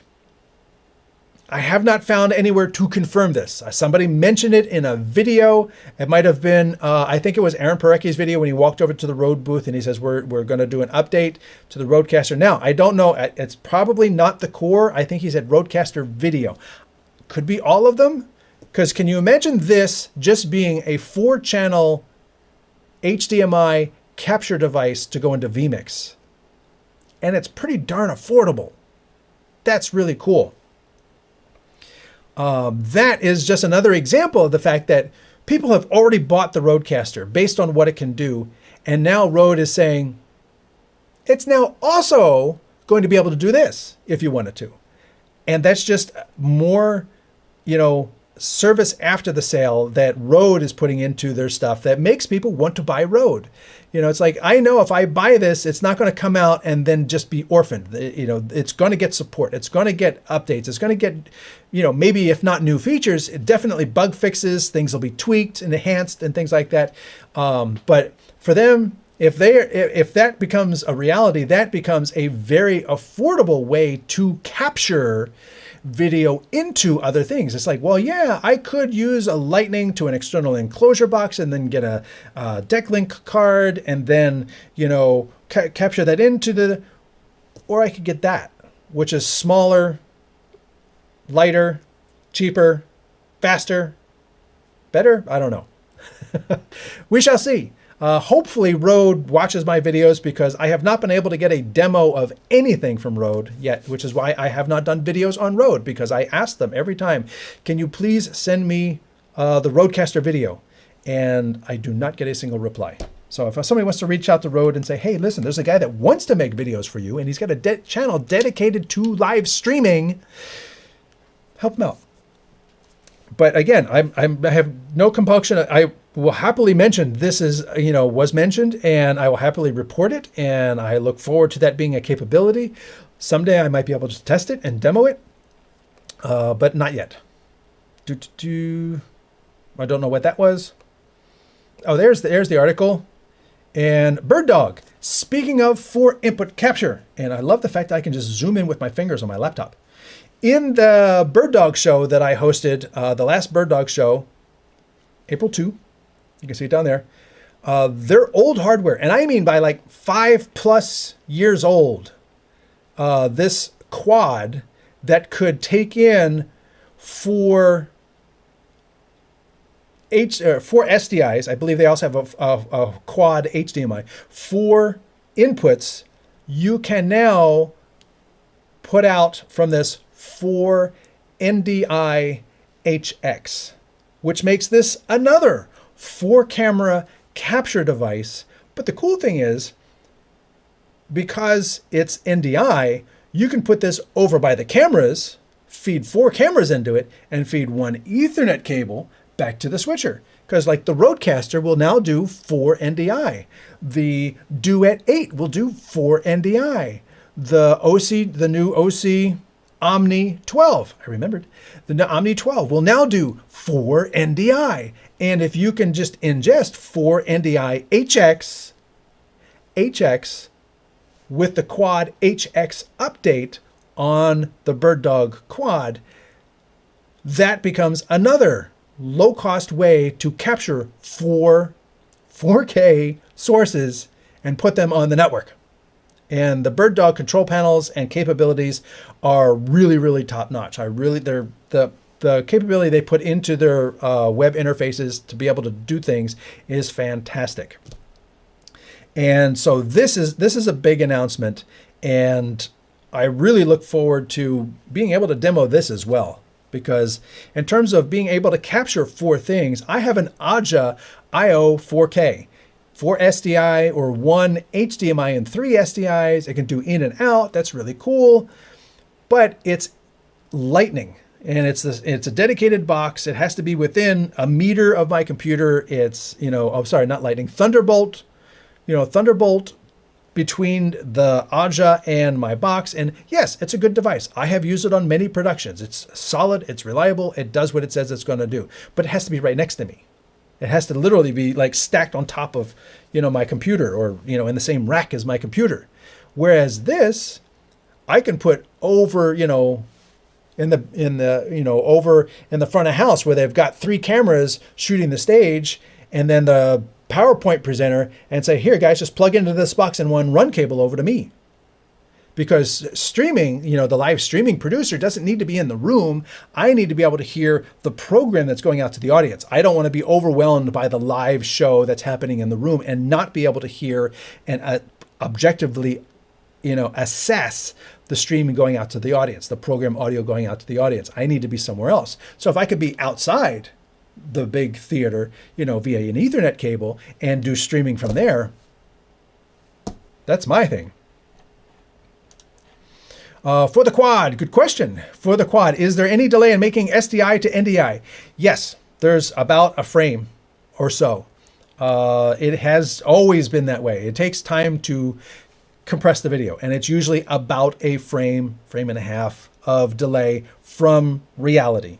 So if you're bringing in analog audio and either plug it into the camera so it's delayed the same length of time and comes in with the camera, or if you've got analog coming into your video production mixer, then you're going to need to delay the audio about 30 to 45 milliseconds to match the delay coming in from NDI. It's not going, you know, there's very few ways you can compress an audio signal, get it into your video mixer, and then decompress it. Remember, there's a second stage. And do all of that and do it, you know, in milliseconds, you know, so few milliseconds. When people have a wireless video hop and they're touting single digit delay, that means they're doing it, you know, full bandwidth. They're not trying to compress it because that takes time. Yes, it can take less time over time, but it still takes time. Sorry, bring that back up. Come on, come back up. Pro Bowls, my Rode Duo now has 9 inputs for no extra charge. Yes, Rode has continued to like evolve these products and make them better and deliver more value. Bird Dog is one of those companies. I have, you know, their Bird Dog first generation cameras that came out, you know, almost 10, they're 10 years old. This is their 10th anniversary this year. Their first generation cameras, their P100, you can update to output HX. And, you know, you might ask why, what is the deal with HX? Because they've always been able to output NDI. And that's true.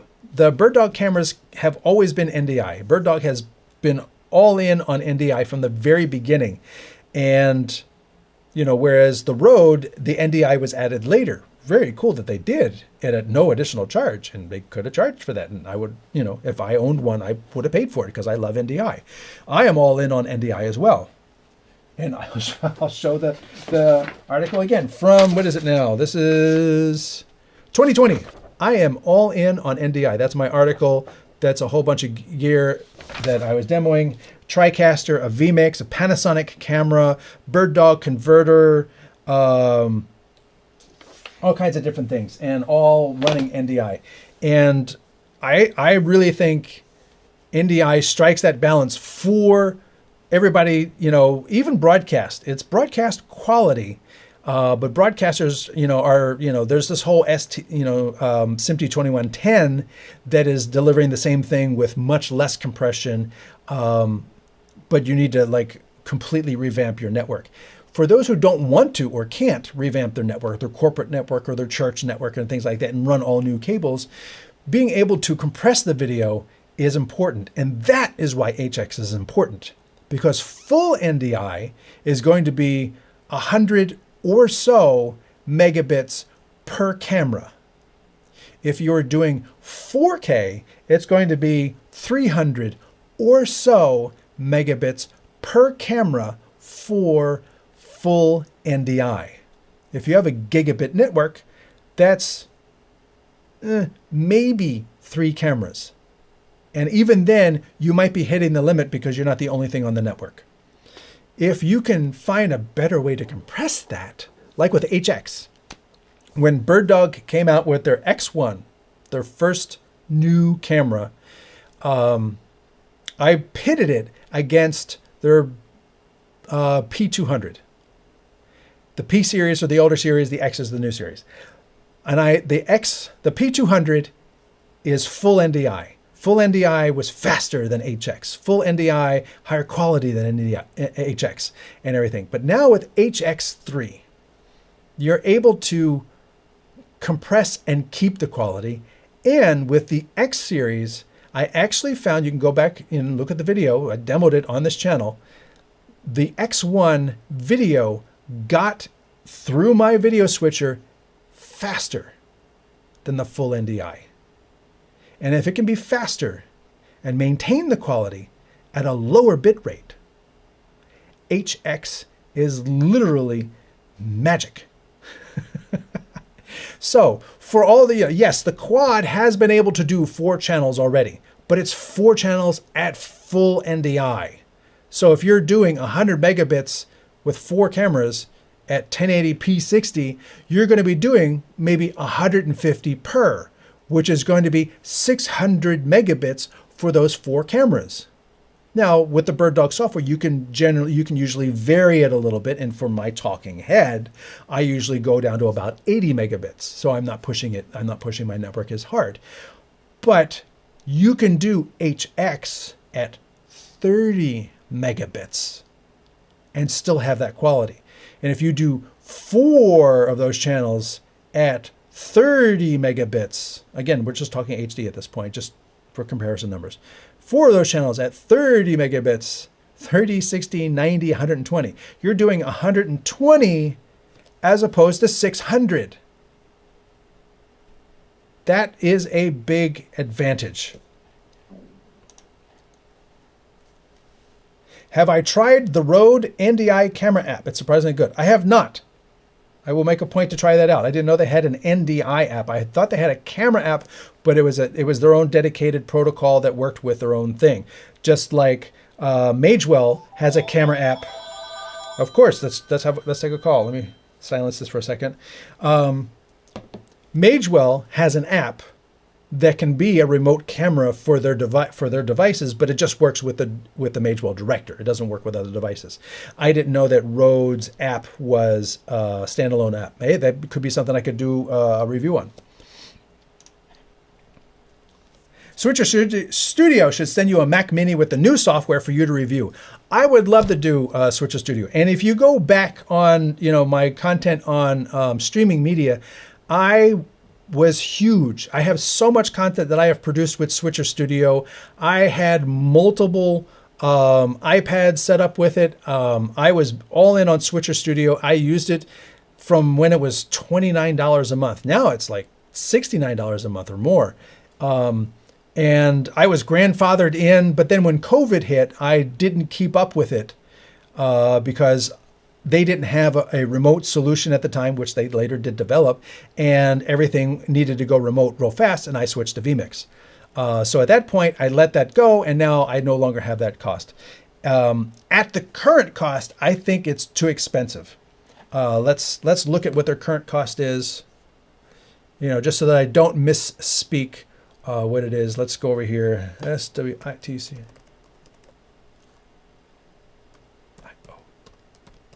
And for those who don't know, Switcher Studio is an iPad-based app that can use iPhones as remote cameras. But the Switcher Studio, and again, I loved it.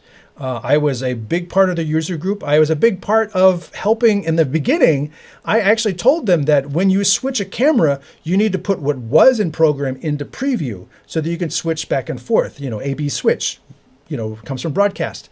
It didn't do that when I started using it. And I told them, you need to make this app do this so that when you if you have 2 people talking, you want to switch back and forth between those 2 people, you just can keep saying switch, switch, switch, and not have to keep putting the other camera into preview, which is how the app used to work. And they made that happen. So you're welcome. But this is, let's see, if you come over here to pricing, Studio is $65 a month. Now, you can sign up for yearly, but I think $65 a month is very expensive for multi-camera live switching. And that's all they have on here. You can buy the suite, which includes the iOS app and monetization, and you can compare the 2 things, all the different features they give you. You can try it free for 14 days. So that is what they have here on the pricing page. Studio Seasonal 3-month subscription for $55 a month. That's a limited offer. So, you can get it for $55 a month for 3 months, but then that offer might not be there at the end of 3 months. So $65 a month is that. And can I toggle this? If you do annual billing, you'll pay $45 a month. But that's if you pay them for a year in advance. And the thing that always gets me about these cloud things is, and everyone who has a TriCaster will know, this week there was an issue where the TriCaster verification servers were unavailable. And numerous people around the world were stuck with basically trial software, putting the logo in the corner because their software couldn't verify in, the cloud. The cloud was not available. And that's the thing that always gets me about that. It's like, oh, if I can't access the cloud and it can't verify, I could be screwed. TriCaster owners found that out this week. Now, it was quickly fixed, but that kind of stuff should not happen, especially with a TriCaster, which is high-end broadcast. It should be able to say, oh, you got 7-day grace period before you get, before we put up a thing. We need to verify within 7 days, but you can do the show today, but you got 7 days. No, I didn't do that. It said, I can't find the server. You're on trialware. That was really surprising. But so this, does the same thing. Now, I have used this. I like I said, I was huge for 17, 18, 19, 20. For over 4 years, this is what I used. I produced weddings with this, corporate work, live shows, streaming. I did a multi-hour live streamed fishing competition to thousands of people with 9 sources, all wireless, into an iPad, and it worked. So this thing is, good, but for whatever reason, I'm on the outs with them. I have been banned from the user group on Facebook. They have not just banned me, I can't even see the user group on Facebook anymore. So I don't think they're going to send me a copy for me to use, send me an authorized copy that I can, I could do the 14-day demo, but again, that's not my policy. You want me to do this, you set me up, and then I can do it, and then afterwards, fine. I'm not going to use it again. But that is that. Now, if you are interested in iPad software, remember that on the StreamTek channel, I did a review, or I did a whole video about, come on, scroll down. Wait for it. Wait for it. There it is, AirMix. Teradek AirMix. It was Teradek's version. Now there's multiple apps. Teradek AirMix, Switcher Studio, Cinemaker, Live was Top Director, and BirdDog has one on iPad as well. So there's 5 things that you can get to do live switching on an iPad. AirMix is free.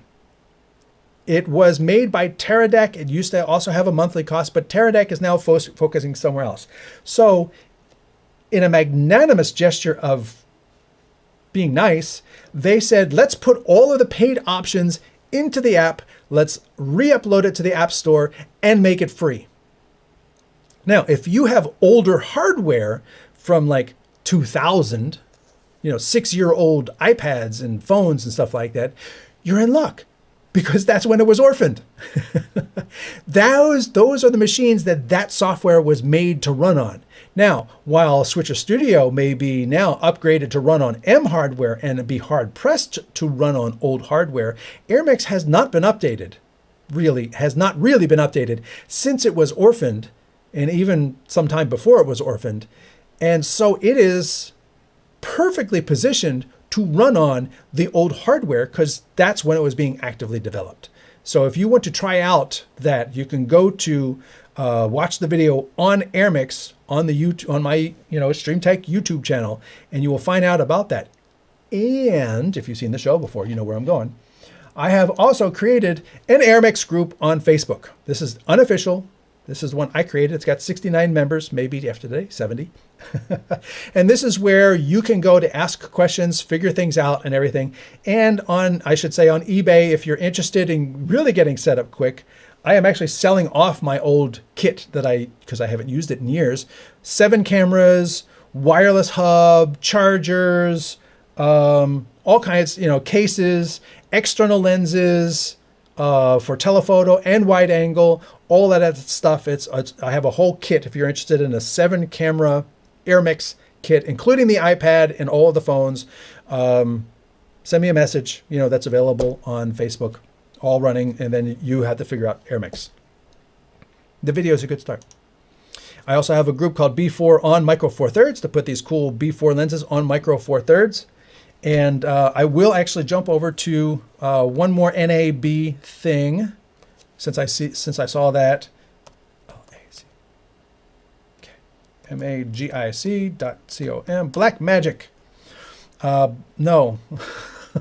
Apparently it's not blackmagic.com.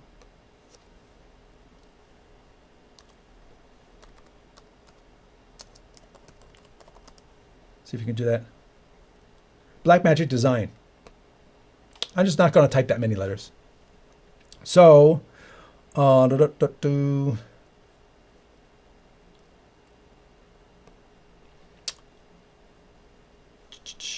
latest news. I was kind of hoping, just go to press images. Their cameras, the cameras they came out with, let's go back over here. The cameras they came out with at NAB were off the hook. Can I drag this? No, I can't. The Ursa Sign is their 12K camera. That's the Sign camera. They took their 12K cinema camera and put a B4 mount on it. And this is why I mention it, because I'm part of the B4 on Micro Four Thirds. So putting a B4 lens on a big camera. They took their 12K camera and put a B4 mount on it, and then also set it up so that you can hook up a studio viewfinder and everything, and then you can have a 12K live switched show all over SMPTE 2110, which is awesome. Now, you can't fit 12K on fiber, so they've got these media modules over here, which will compress it down with ProRes and shrink the data rate enough that they can cram it over 10G SDI and 100G SDI. They also have it so that they created a switcher so that you could actually live switch multi-camera immersive video. You can see that immersive camera is $30,000, so it's a whole different market I'm talking about here. But it's a 16-input video mixer that's going to take all of the immersive cameras and switch between it. I don't know if that's really the direction where goggles and headsets are going. I want to see a live concert in immersive on my goggles, and I need you to switch it live between immersive cameras. I don't know if that's where it's going, but that is what they did. What I wanted to show, I was kind of hoping they had a NAB. Yeah, this is the key thing. Read the press release. Okay, so Fairlight Live. This is a key thing, and I think it does apply to those people who are using ATEM Mini Pro mixers, which is a lot of people at the mid-level, prosumer end of streaming. This actually affects you, or can affect you, can assist you. Fairlight Live is their software. Does it get any wider? No, it does not. So we'll just zoom in. I don't know why it just doesn't zoom in on the center.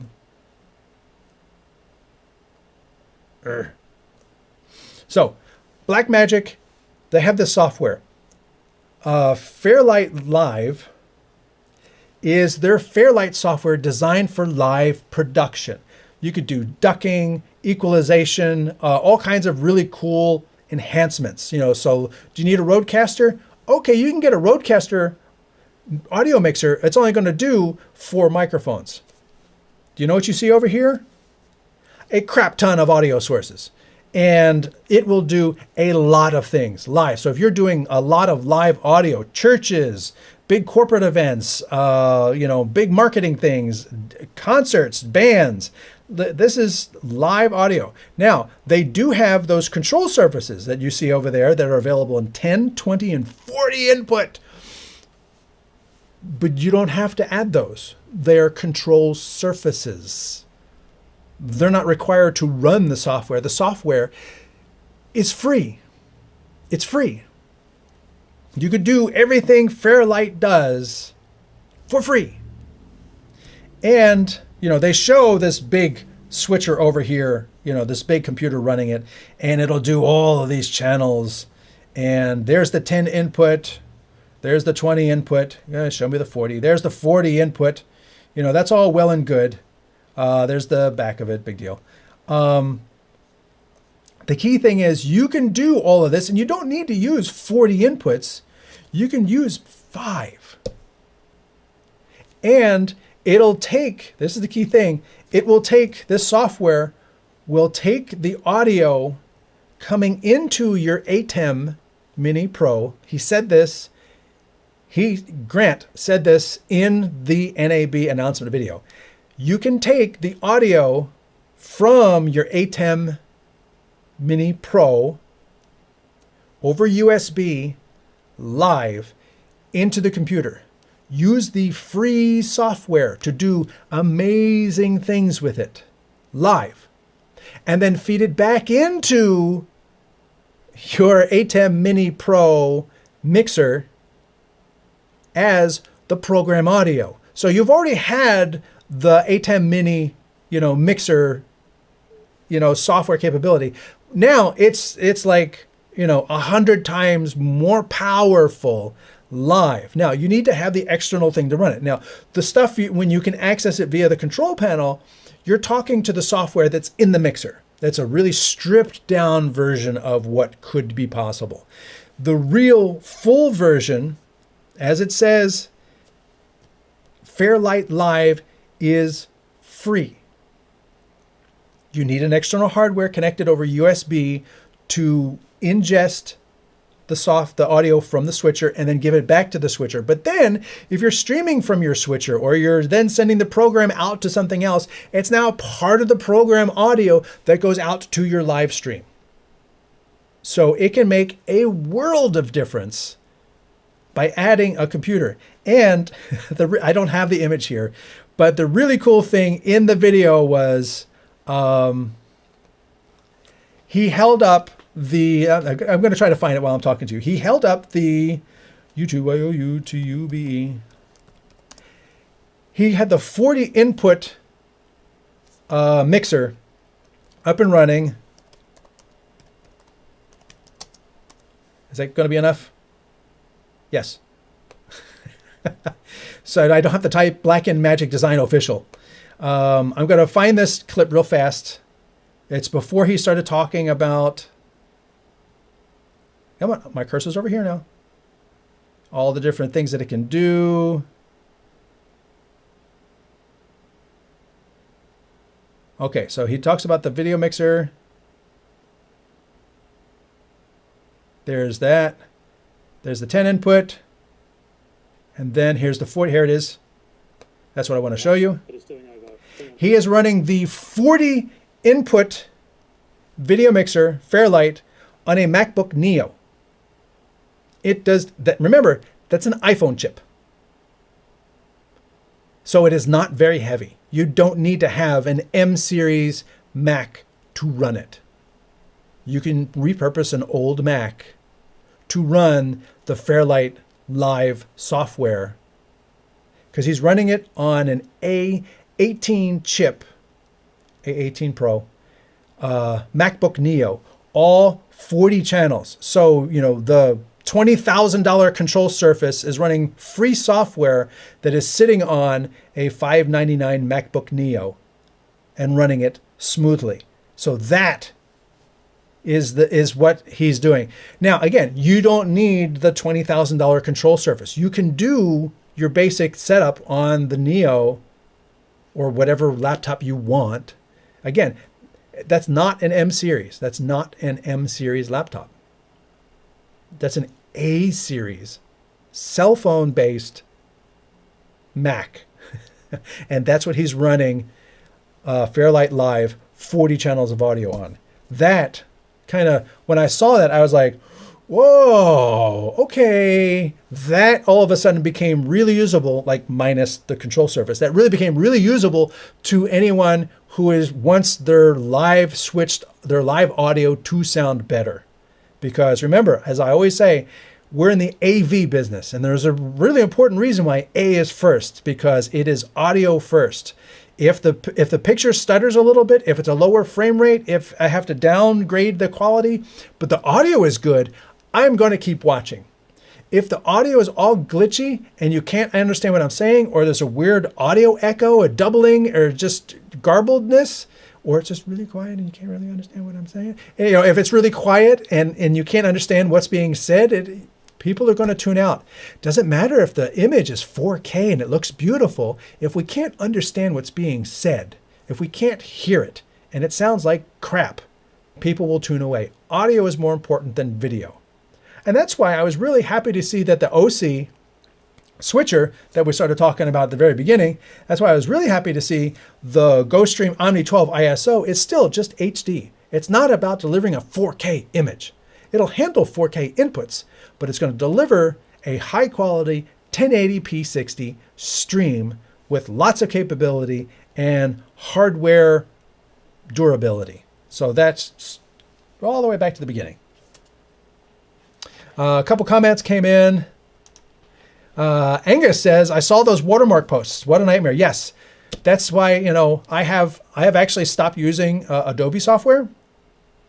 I got tired of paying $38 a month for one app because I insisted on going month to month because there was a lawsuit against Adobe for locking people in to the subscription. And then if you wanted out of the subscription, the fee was basically the rest of your year, basically saying, screw you. And I was like, I'm not going to support that. But they were charging me, the fee kept going up. And of course, every quarter is like, Adobe's like, hey, we're making lots of money. We're making more money than we ever made before, but we're going to charge you more because, we need to. No, you don't, because you're already making crap ton of profit. So I stopped supporting the engine, and I now edit with Kdenlive, and there's Shotcut, and there's Resolve, and there's all these other things out there that you can do. And Resolve had a big update. I'm not going to talk about that because I'm not talking about editing. But yeah, the watermark post for the TriCaster, that's just bad, bad, bad. They need to issue an update as soon as possible for every single TriCaster out there that issues a grace period. If you boot up and you can't see, the thing, you will not put a watermark on there. You will give like a grace period of 7 days or whatever. The grace period for Switcher Studio is 30 days, It just needs to see the server every 30 days because it's month to month anyway. So once it sees the thing, okay, you're good for the next 30 days until I need to see it again. To find a TriCaster, broadcast TriCasters around the world, people were screwed with watermarks. No, that needs to be fixed first thing. I remember Visitor told you they will make a PC program for live mixing. Visitor told you in a live, VizRT told you in a live that they will make a PC program for live mixing. Do you have any news? The TriCaster software is actually available as software only. And you could buy it outright for thousands of dollars, or you could subscription it. But it's the same. It's a TriCaster software. It's called TriCaster S. I did actually download a demo. I didn't get to do it before the demo expired, so I need to try that again. But I was a long-term, I had a TriCaster Mini for years and used that a lot on a lot of different things. And I like the TriCaster software. It's very well done. It's not as capable as other things, but it's very uniform in how it does things, and it makes it so like if you have a TriCaster and you go somewhere else and they're going to use a TriCaster, you know what it is, you know how it works, and you're good. If you are going somewhere and you need to hire an operator and they're TriCaster certified, you know they're good because it's a known entity. It's not different configurations and different things. TriCaster S kind of puts a little monkey wrench into it in that it's user hardware, user input output. How well does it work? Are there CPU issues? I don't know. But TriCaster S is the you download it and put it on your hardware version of the TriCaster. That's their, you build it. Angus says, I think live switch immersive video would be incredibly disorienting, especially cutting between views. Because again, it's going to be 3D. You're going to have two eyes, and that's 180 degrees. And then if all of a sudden you jump to another location and you're looking at that, and then, maybe disorienting till you get used to it. But, I don't know. It's not something, I don't have a virtual goggles at all. So That's not something I'm going to be doing it. Talking about the Resolve photo editing mode, played a little bit with the Resolve 21 beta. Photo editing mode works great. And that's, you know, Blackmagic is another company. They just keep updating this app. And yes, there's a paid version, which is still only, you know, it's under $300. But at the same time, it's like they just keep updating it and updating and updating it. And there's free versions. So you could edit with Resolve and get, as far as I'm concerned, 90% of the app for free. And it's like, oh, do you need 8K? No, I'm still editing in HD. So that's going to wrap it up for me. I think I've covered all of the NAB announcements. I didn't see any come in that covered anything that I didn't see, but I do thank you all for being here. It has been 2 hours. This makes a record show for me. Thank you all for being here. If you are still here, again, if you want to try out Restream, use my link. Nice, timed out well. bit.ly/Restream. Using that to bring in all the comments from around the world. You can use your phone, scan the QR code. I saw that people have done that. Use the QR code, scan that, and then you could sign up for Restream. And if you sign up, I think you get a little discount. I get a spiff, yay, for recommending them. But again, they're not paying me to say it. I'm saying it because I use Restream. I have used it for 2 years to do these shows, and it's a product I believe in. So, you know, that said, but thank all of you for being there. Once again, my name is Anthony Brogus. Look at that. I am the Chief Gearhead here at StreamTek. And feel free to go to the YouTube, find a video you like, share it on your social media, or share this show on your social media so that other people can check out all the cool NAB announcements. And till next time, I will bid you adieu.